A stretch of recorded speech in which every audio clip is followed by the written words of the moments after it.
नमस्कार। तथास्तु में आप सभी का बहुत बहुत स्वागत है और मैं हूं आपके साथ सुमेधा। तथास्तु एक ऐसा मंच जहां पर हम ये कोशिश करते हैं कि आपके मन में ज्योतिष से जुड़ी जितनी भी भ्रांतियां हैं उन्हें हम दूर कर सकें।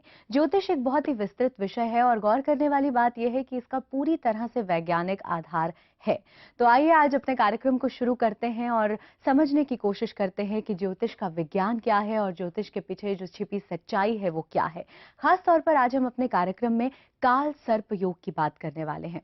बहुत सी ऐसी कुंडलियां होती हैं, बहुत से ऐसे लोग होते हैं जिनकी कुंडली में काल सर्प योग होता है और बहुत डर जाते हैं लोग इस योग का नाम सुनते ही, क्योंकि उनको लगता है कि जिंदगी में शायद काल सर्प योग होने की वजह से सिर्फ और सिर्फ मुश्किलें और परेशानियां आएंगी। क्या इसमें सच्चाई है? यही आज हम जानने की कोशिश करेंगे और हमारे साथ हैं हमेशा की तरह हमारी एक्सपर्ट और एक जानी मानी एस्ट्रोलॉजर श्रीमती आभा शर्मा। आइए उनका स्वागत करते हैं। नमस्कार आभा जी। नमस्कार। कैसी हैं आप? बढ़िया। हम आपको बताएं 10 वर्षों से ये लगातार एस्ट्रोलॉजी में रिसर्च करती आ रही हैं, तो आज हमारी सभी भ्रांतियों को ये दूर कर सकती हैं। और अगर आपके मन में भी कोई सवाल उठ रहा है काल सर्प योग को लेकर, तो आप हमें कॉल कर सकते हैं। हमारा नंबर है 0120399111 और हमारा SMS नंबर है 560068। अगर आपको अपने भविष्य से जुड़ी कुछ भी जानकारी लेनी है तो आप हमें SMS कीजिए अपनी डिटेल्स और नाम और time of birth and all. हमारा SMS नंबर है 560068 और एक हफ्ते का आपको इंतजार करना पड़ेगा। फिर आभा जी आपकी कुंडली में क्या कुछ है वो बताएंगे। फिलहाल जिन दर्शकों ने हमें पहले SMS की थी अपनी डिटेल्स, वो आज हमारा कार्यक्रम जरूर देखें, क्योंकि हम उन सभी की कुंडलियां आज आभा जी के साथ डिस्कस करेंगे। आभा जी, आज हम काल सर्प योग के बारे में बात करने जा रहे हैं। इससे पहले कि हम आपसे जाने कि ये एक दोष है या योग है, हमारे पास एक खास प्रस्तुति है अपने दर्शकों को दिखाने के लिए। आइए और तफसील से समझने की कोशिश करते हैं कि आखिर काल सर्प योग होता क्या है।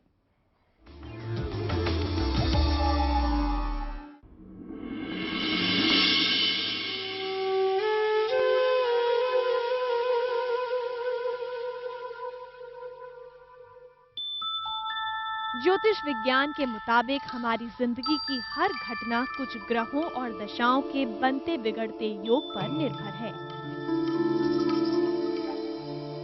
ऐसी ही एक दशा है काल सर्प योग।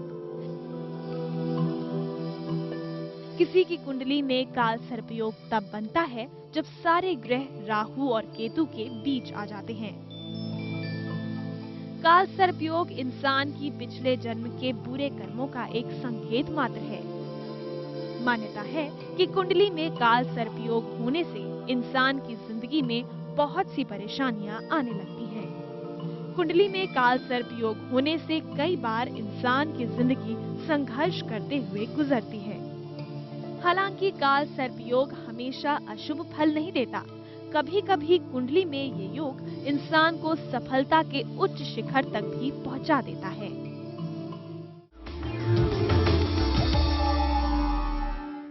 अब ये कैसे कि काल सर्प योग है लेकिन फिर भी आप उच्च शिखर पर पहुंच जाते हैं? राहु और केतु के बीच में सारे ग्रह आ जाते हैं, फिर भी सब कुछ अच्छा होता चला जाता है। फिर हम ये क्यों कहते हैं कि मुश्किलें सिर्फ और सिर्फ काल सर्प योग की वजह से आ रही हैं? आभा जी बताएंगे। लेकिन आभा जी, उससे पहले कॉलर्स हमारे साथ जुड़ने शुरू हो गए हैं और शोभा जी इस समय गुड़गांव से हमें कॉल कर रही हैं, तो आइए उनसे बात करते हैं। स्वागत है शोभा जी हमारे कार्यक्रम में। क्या पूछना चाहेंगी, बताइए। नमस्कार मैम। नमस्कार। मेरे लड़के का नाम प्रतुल है। उसकी डेट ऑफ बर्थ है 10 सितंबर 1979 जी।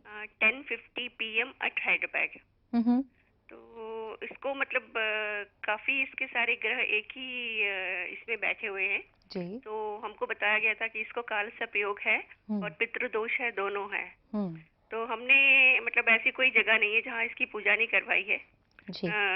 लास्ट 10 साल से तो कंटिन्यूअसली हर जगह पूजा होती आई है। इसका जो शांति करवाते हैं, जहाँ साउथ में ये अभी टेम्पल है ना, जी, श्रीकालहस्ती टेम्पल वगैरह, जी जी जी। हर जगह हमने पूजा करवाई है। लेकिन मतलब उसका दोष कैसा कम हो रहा है मेरे समझ में नहीं आ रहा है। एक तो इसे जॉब में इंटरेस्ट नहीं लेता है, उसकी डिप्रेशन आते हैं, कभी कभी नशा करता है और उसकी अभी 30 साल का हो गया है, शादी नहीं हो पा रही है। इसका फ्यूचर क्या होगा, प्लीज बताएंगे मेरे शोभा जी, जो समस्याएं आपने बताई कि उनकी शादी नहीं हो रही है, जॉब स्थिर नहीं है या नहीं मिली है, वो सब जो बातें हैं, मैंने पहले भी कहा कि अगर आप डिटेल्स हमें एसएमएस कर देंगी तो आभा जी आपको 1 हफ्ते के अंदर ये बता पाएंगी कि ऐसा क्यों हो रहा है। बाकी ये कहती हैं कि उन्होंने पूजा कराई है काल सर्प योग की और फिर भी कोई लाभ नहीं हो रहा। तो पहले तो हम यही जाने ताकि शोभा जी को भी पता चले कि क्या ये एक दोष है या ये एक योग है। देखिए, जब हम ज्योतिष में किसी भी योग की बात करते हैं तो उसका संबंध किसी न किसी श्लोक से आता है, जो कि ज्योतिष के प्रसिद्ध 26 ग्रंथों में है। जैसे कि बृहद पराशरहुरा शास्त्र, बृहद संहिता, मानसागरी, सारावली, फल दीपिका, जातक परिजात, उत्तर कालामृत, फलित मार्तंड और ऐसे जातक तत्वम, जातक भन्नम। तो ये सब जो ग्रंथ हैं, इतने सारे ग्रंथ हैं, उनमें इतने हजारों श्लोक हैं, उनमें से ही किसी से संबंध आता है। अब अगर काल सर्प योग की बात करें तो इससे संबंधित एक भी श्लोक हमें किसी भी ग्रंथ में नहीं मिला है। अच्छा। हमारे गुरुजी श्री के.एन. राव जी, जो बहुत विश्वविख्यात ज्योतिषी हैं, उन्होंने पिछले 40 सालों में भारत के सभी जिन जिन ज्योतिषियों से वो मिले, प्रसिद्ध ज्योतिषियों से, उनसे पूछा कि इसके योग से संबंधित कोई श्लोक किसी भी ग्रंथ में है, तो इसका कोई भी वो साक्ष्य नहीं दे पाए, कोई भी प्रमाण नहीं दे पाए। और काल सर्प योग तो पिछले 25-30 साल से ही कहना चाहिए कि थोड़ा प्रचलित हुआ है, और ये साउथ से आया, जब राहु काल और काल सर्प योग। तो इसको लेके क्योंकि कर्मकांड करने वाले पंडितों ने या कर्मकांड करने वाले लोगों ने अपनी मार्केटिंग स्ट्रैटेजी बनाने के लिए इसको प्रमोट किया। लेकिन अब जैसे शोभा जी ने ही बताया कि इन्होंने बहुत जगह पूजा भी कराई, लेकिन उन्हें फल नहीं मिला, क्योंकि ये योग तो है ही नहीं। और जो कुंडली में प्रॉब्लम है वो किसी और योग के कारण है, और यह दशाएं ऐसी चल रही हैं कि उसको, बच्चे को शादी नहीं हो रही है, या उसका पढ़ाई अच्छी नहीं है, या नौकरी नहीं मिली। और एक और बात कि आजकल दुनिया में लोग इतने ज्यादा एम्बिशियस है कि वो चाहते हैं हर कुछ बिना प्रयत्न करे और जल्दी से जल्दी मिल जाए, जबकि परिश्रम तो करना है पड़ेगा, और धैर्य भी होना जरूरी है। क्या बात है। तो शोभा जी, उम्मीद करते हैं आपको सवाल का जवाब मिल गया होगा। पूजा कराने का फायदा तो तब मिलेगा ना जब ये कोई दोष होगा, तो ये दोष ही नहीं है। इस समय रीता हमारे साथ इलाहाबाद से जुड़ी हैं। रीता, नमस्कार, बहुत बहुत स्वागत है तथास्तु में। क्या पूछना चाहेंगे आप? हेलो नमस्कार। कैसी हैं आप? बताइए, क्या सवाल है आपका? हम ठीक है। हमारी कुंडली में जी बहुत से लोगों ने बताया कि काल सर्प योग है, कुछ लोगों ने, और कुछ लोगों ने बताया नहीं है। अच्छा, तो मैं अपनी कुंडली बता सकती हूँ आपको कि मेरी लगन में राहु मंगल बैठे हैं जी, और 8वें घर में शुक्र है, नीचे 5 नंबर में केतु है। जी रीता जी, हम आपको एक सलाह देंगे कि हमारा एक एसएमएस नंबर है 560068। इस पे आप अपने नाम के साथ पूरी जो आपकी बर्थ डिटेल्स हैं वो आप एसएमएस कर दीजिए। आभा जी लगभग 1 हफ्ते का समय लेंगे, और ठीक 1 हफ्ते के बाद जब हम आपसे फिर मिलेंगे तब आभा जी आपकी पूरी कुंडली आपको समझा पाएंगी कि उसमें किस वजह से आपको समस्याएं आ रही हैं। फिलहाल आभा जी, वक्त है एक छोटे से ब्रेक का। सभी दर्शकों से हम दरख्वास्त करेंगे कि अगर आपके मन में कोई भी सवाल उठ रहा है काल सर्प योग को लेकर, कोई भ्रांति है आपके मन में, तो आप हमें कॉल कर सकते हैं। हमारा नंबर है 0120391111 और हमारा एसएमएस नंबर है 560068। We'll be right back after this break, so please stay tuned.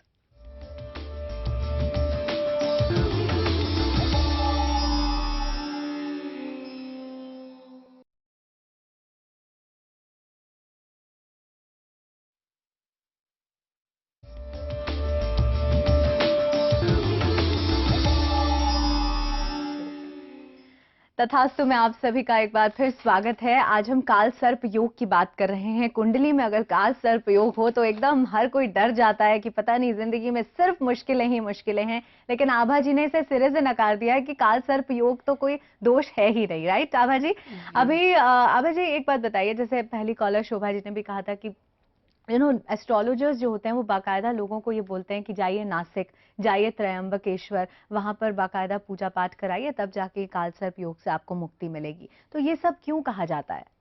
देखिए, राहु केतु का जब ये बोलते हैं तो इसके लिए जनरली भगवान शिव की आराधना बताई जाती है। ठीक है, नासिक त्र्यंबकेश्वर बड़े प्रसिद्ध तीर्थ स्थल है, और वहां पे पूजा करने पर फल तो जरूर मिलेगा, लेकिन लोग ऐसे तो जाएंगे नहीं वहां पर, क्योंकि आज की दुनिया में सभी बड़े स्वार्थी हैं। बिल्कुल। तो इनको जब भय दिखाया जाता है तो वहां लोग जाएंगे, भारत के किसी भी कोने से नासिक त्र्यंबकेश्वर जाएंगे। लेकिन लोग ये नहीं जानते कि जो महाराष्ट्र का प्रसिद्ध पंचांग है, दाते पंचांग, वहाँ के जो जिसको बहुत उच्च कोटि के ज्योतिषी चलाते हैं उन लोगों ने तक इसका खंडन किया है इस योग का। साथ ही जो विश्व विजय पंचांग है भारत का, उत्तर भारत का, और मार्तंड पंचांग, उसमें भी इसका खंडन किया गया। और ये सिर्फ मैं नहीं नकार रही हूँ, ये बहुत सारे हमारे रिसर्च स्टूडेंट जो हम लोग रिसर्च कर रहे हैं, पिछले 25 साल से रिसर्च की जा रही है, उन्होंने ये देखा है, पाया है। मैंने भी MBA किया है, मैं भी बैंक ऑफिसर हूँ, तो एक लॉजिकल बेस अगर हमें मिलता है, अगर कोई देता है तो हम उसे मानने को तैयार हैं। लेकिन आज तक ऐसे कोई भी डेटा बाजार में किसी भी रिसर्च जो कि बुक प्रमोट करती हो काल सर्प योग को, उस पर अवेलेबल ऐसा नहीं है। देखिए, और 2003 में हमारा शोध भी आ चुका है जिसमें बताया गया है कि काल सर्प योग तो कोई योग ही नहीं है। हमारी रिसर्च भी इस पे पब्लिश हो चुकी है।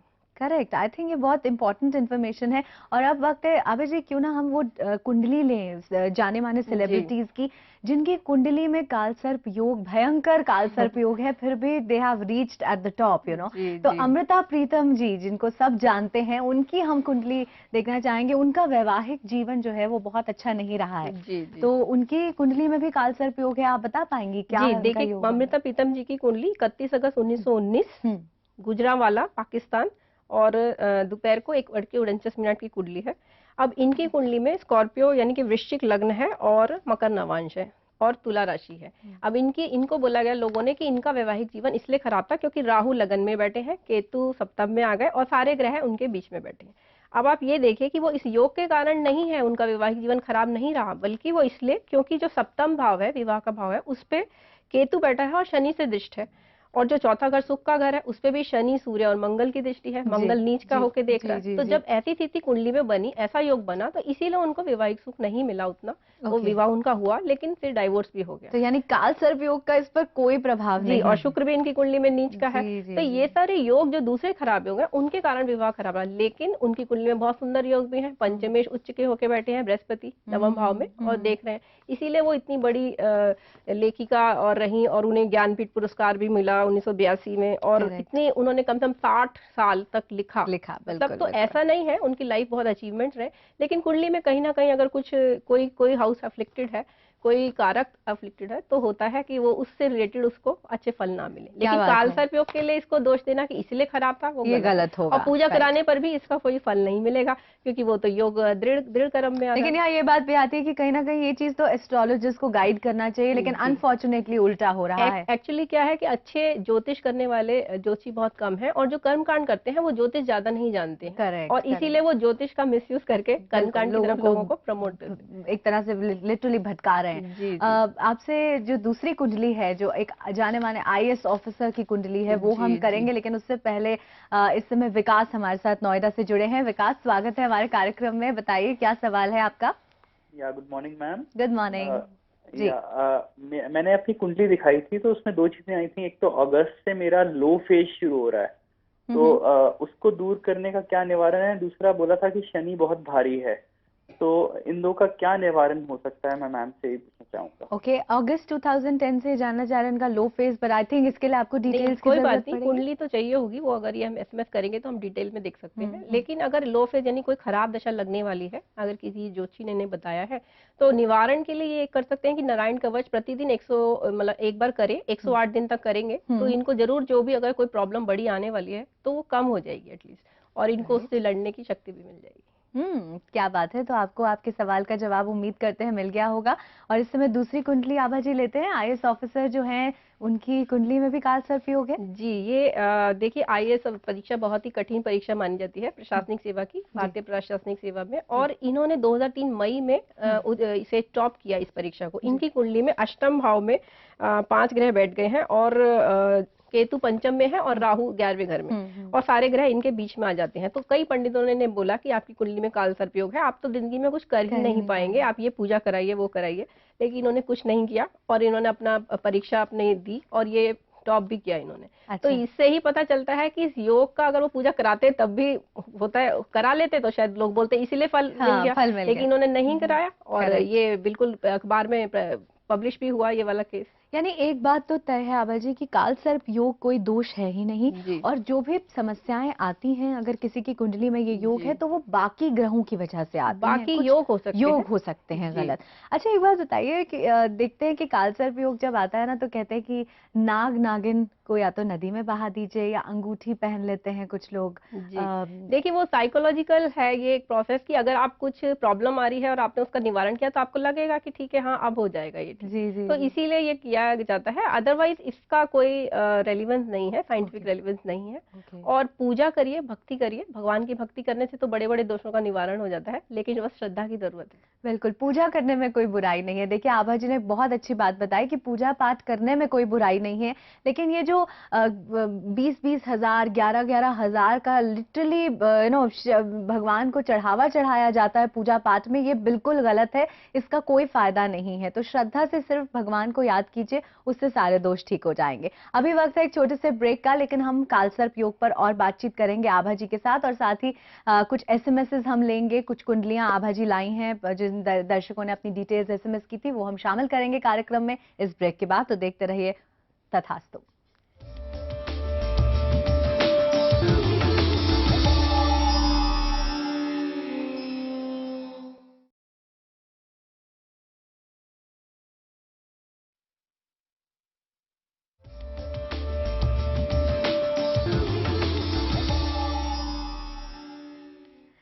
तथास्तु देख रहे हैं आप, जहां हम काल सर्प योग की बात कर रहे हैं कि काल सर्प योग वाकई कोई योग है। तो आभा जी का कहना है कि ऐसा कोई योग नहीं होता है, और अगर किसी की जिंदगी में कोई परेशानियां आ रही हैं तो वो किसी और योग के बनने की वजह से आ रही हैं, तो एक राइट एस्ट्रोलॉजर को कंसल्ट करना बहुत जरूरी है। फिलहाल वक्त है अपने दर्शकों के एसएमएस को यहाँ शामिल करने का। आभा जी जिन्होंने अपने सवाल पूछे, एक हफ्ते का इंतजार किया। सबसे पहले हम कनुप्रिया का प्रश्न लेते हैं, जिन्होंने इलाहाबाद से हमें ये लिखा था और पूछा था कि उन्हें परमानेंट गवर्नमेंट जॉब कब मिलेगी और क्या उनकी लव मैरिज होगी या अरेंज्ड मैरिज। जी 19 अगस्त 1976 6:55 इलाहाबाद की कुंडली है, सिम लगन और कन्या नवांश। इन्होंने परमानेंट जॉब गवर्नमेंट जॉब पूछी है। तो देखिए कुंडली में योग तो बहुत अच्छे हैं इनके, गवर्नमेंट जॉब मिल सकती है इन्हें। ये पीएचडी है इंग्लिश में और शायद टीचिंग भी कर रही है, कॉलेज में टीचर है, बट गवर्नमेंट जॉब मिलेगी, जरूर मिलेगी, बस इन्हें थोड़ा इंतजार करना पड़ेगा। नवंबर 2010 के बाद और 2012 तक जरूर मिल जाएगा। क्या बात है, तो 2012 तक का इंतजार जरूर मिलेगी आपको गवर्नमेंट जॉब का अनुप्रिया।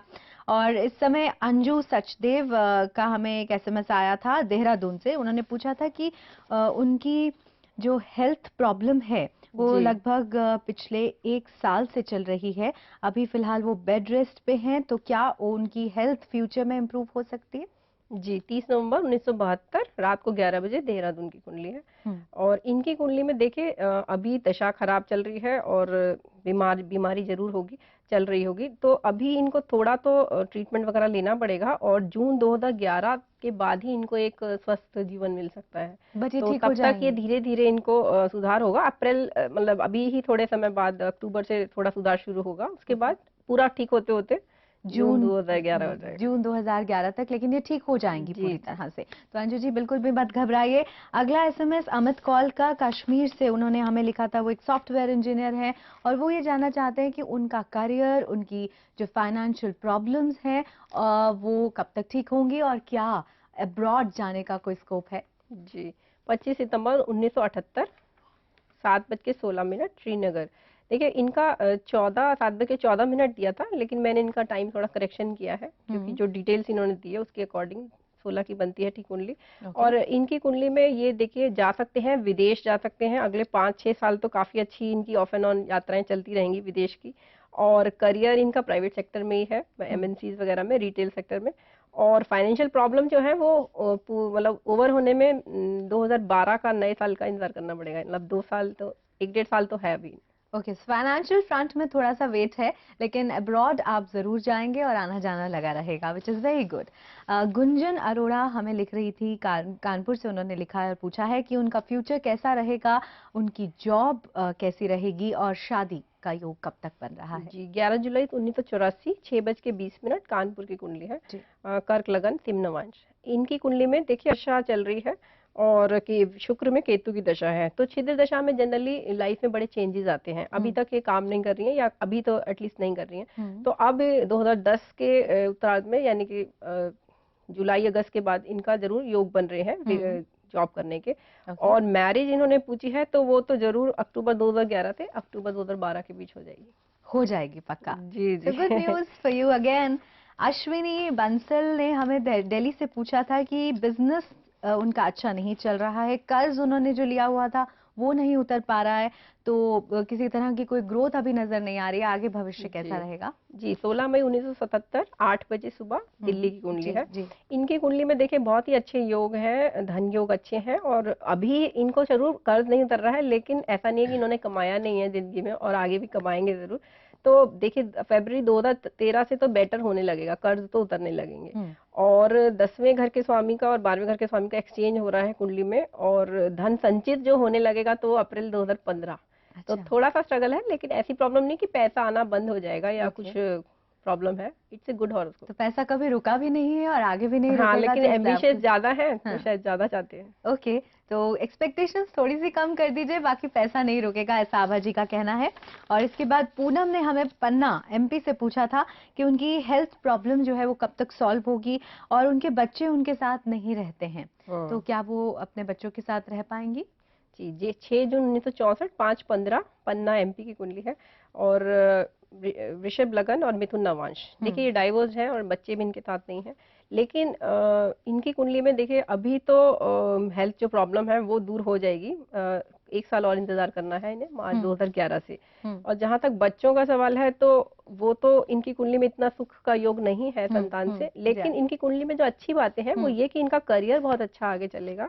ये टॉप लेवल पोजीशन तक जा सकती हैं, या अभी भी सेंट्रल गवर्नमेंट में होम मिनिस्ट्री में है, आगे जाके ये टॉप लेवल तक जा सकती हैं। तो हर कुंडली में कुछ स्ट्रेंथ होती है, कुछ वीकनेस होती है, तो उसके लिए तो हेल्थ के लिए तो मृत्युंजय मंत्र जाप करें प्रतिदिन 108 बार। अच्छा, ट्रीटमेंट ले और फिर साल सवा साल महामृत्युंजय का जाप करना है, और इनका करियर बहुत अच्छा रहेगा। She will always be, you will be independent, so that's a good news for you. Harish Sharma ने हमें पूछा है कि उनकी प्रॉब्लम ये है कि उनके फ्यूचर वो जानना चाहते हैं कैसा रहेगा, करियर उनका कैसा रहेगा।